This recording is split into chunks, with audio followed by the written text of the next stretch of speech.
Hello and welcome back to the podcast on my channel where we discuss cybersecurity just in all small terms. Now, today we're going to talk about a topic called emerging threats in cybersecurity, which kind of covers, many different kind of areas. We're going to try and touch it and still give you some sort of way after listening to the podcast to go onwards and continue to research and help your company or the company you work in. So that was kind of the introduction, and let me just start with the contender to them all, ransomware. It's constantly in evolution. The actual software itself works the same way. It becomes better, more clever, faster, a bit probably, to encrypt your files. But it also requires some sort of trickery in order for you to get tricked into getting the ransomware. Of course, it could be from just a security flaw, which in most occasions, I would say it requires some sort of human to do something, but there is also the case that there is an actual security flaw in the software where you can inject something and install directly remote, and basically that's the wish from all ransomware companies. So we're talking about sophisticated attacks right here, right? Whenever you are exposed to ransomware and your stuff has been encrypted, how do they take the conversation with you, the hackers, the group that controls the ransomware would be enormously fun if we call it ransomware, but let's just call it ransomware for now. How do they, what is the tactics in order to get the most money out of you? Now, they know probably from the files and all the stuff they encrypted, they already have it, right? So they can probably see what is your income, So they're going to try and squeeze as much out of you as possible. And there's probably going to be a chat, you can chat with people on some sort of onion side on the dark web, as we call it, through the Tor browser. And that chat will probably provide you with some sort of first level support. I will be friendly and straightforward and basically just interested in getting this deal done. Now, the focus from the ransomware group and the perspective is probably that you got infected and now they're going to help you to get it away. It's going to be the fun part. But yeah, my biggest recommendations, whatever, is if you can get away from actually, paying them, that would be the best ideal solution for you. But in some occasions it is impossible, if you are targeting smaller companies that doesn't have the backup, secured, or they just don't have it at all. So that's another problem, not having actual backup, not having a segmented network and stuff like that. It's also gonna create some issues for the defense and line defense if you're being hit by the ransomware. Going on to the next one is I'm gonna try and keep it short because this is a long list of stuff. Got something called Deepfake technology, and Deepfake technology is all about technology that can misuse social engineering stuff. It can be misused to do social engineering attacks. And deepfake is more like, how can we impersonate someone? These days it's on the rise of this semi-AI, they all call it, where you can impersonate voice and face and even make stuff move. There is a great chance that, someone's gonna fake your voice and make a phone call and say, hey, listen, we have a problem, please, give me access to the network from my laptop. This is my IP. If you have some sort of restriction on that, it's going to be pretty darn dangerous, these kind of deepfake technologies. And you can also use it for other purposes. I've seen multiple services claiming that it can remove clothing on people. And I know it works because I tried on, myself, and it was quite fun to see how good it was, but it's also quite scary to see how good it actually is. So you can also now demand money from, and I'm especially gonna probably target women more than men, because men just don't care. It's just like, who cares about my nude body? But we know that, women are probably going to be more targeted from this kind of attack, extortion-wise, where they, take an image and basically remove the clothes of the image, and then going to try and, sell the images on different kind of websites, on, adult websites, or maybe just trying to get some money from the person. Could be a celebrity. They probably do not care, but there's some levels in that area. I know it's going to be some sort of success. Onwards to the next topic is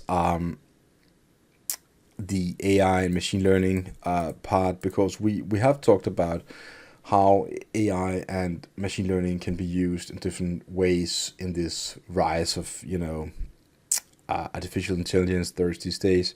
The problem is that it can be used to analyze certain kind of attacks, and from that, it's just a matter of time. I wouldn't say that long.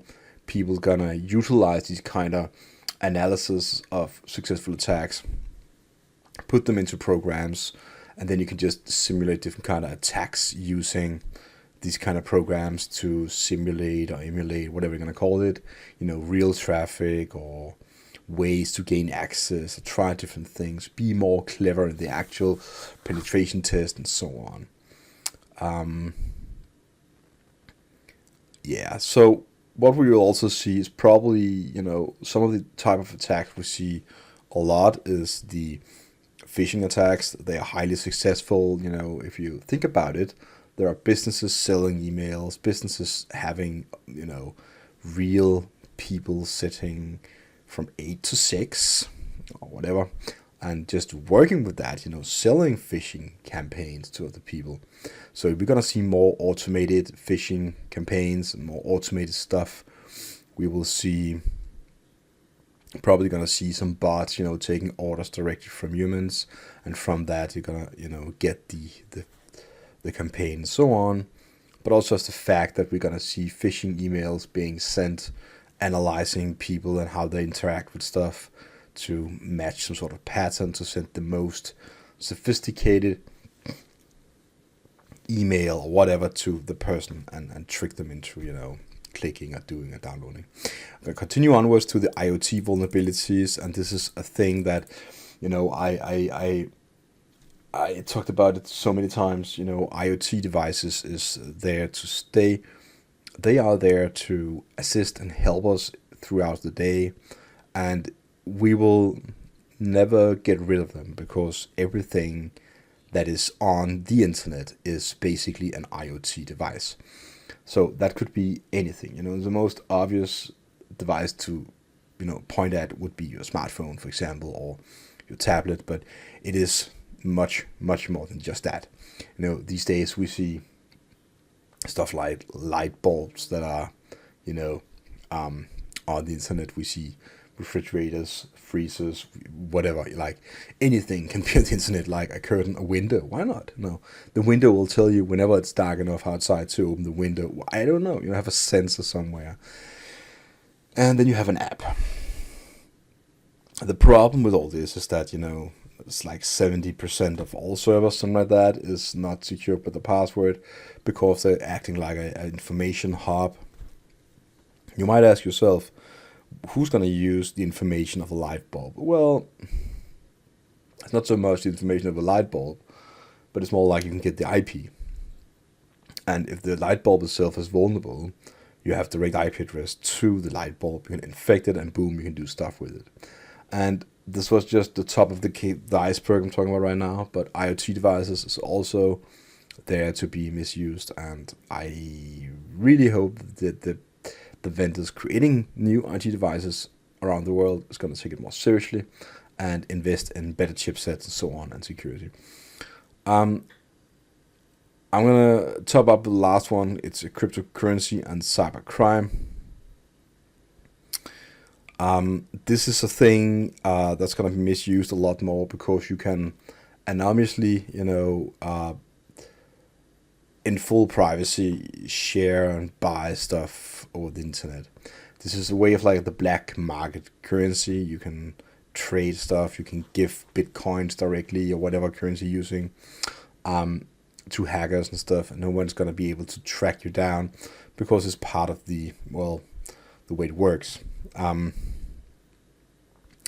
we see that people are investing more in cryptocurrency, and this is going to lead to probably easier access to cybercrime, because it's easier whenever you have some sort of shared way of transferring money to some sort of cyber wallet. There's not a physical store holding it. No one actually knows that you did it, and you cannot be taken in the act. You cannot prove that you did it, but you're just there. You might get a receipt of some sort, but that's about it. So the easier access to hiring people, and we see the community is moving in a certain way where we see digitalized devices being adapted faster and easier with young people. They are young people at the age of 5, are native with a tablet. That's kind of scary in many ways, but it's just, I wasn't, there wasn't such a thing as a tablet that was functional and workable until I was the age of 25, I think it was, and was really bad that then it couldn't be used for anything, but hey, it was a tablet. It was pretty thick and bad. So the rise of new young people, the generation of the digital age, we're already there. We are seeing someone slowly from the 2000s. Now they can be around 24. They did not grow up with the same kind of exposed digital mindset as the ones that were born in the 2010 plus, because there's quite of a change in the internet, how it works and what devices is available from 2000 to 2010. So from 2010 and onwards, we got smartphones, we have tablets, we have internet for real big internet connections and so on. We are beginning to see more hacker devices and so on again.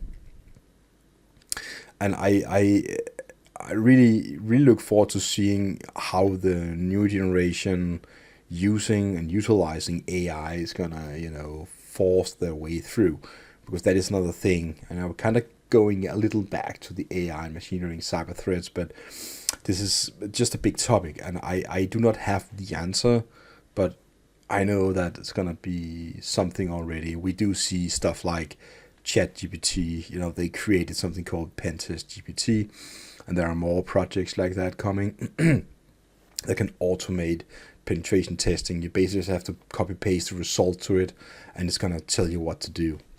And it's just a matter of time when that will be fully automated. We just basically give it an IP address and say, and you can, just for convenience and the interface itself, you could probably check out, focus only on the website and only try and focus on getting access in a certain area of the page. And the thing is, because it's AI, it knows what it is. It knows what the web page contains, but it can read text, understand what's going on.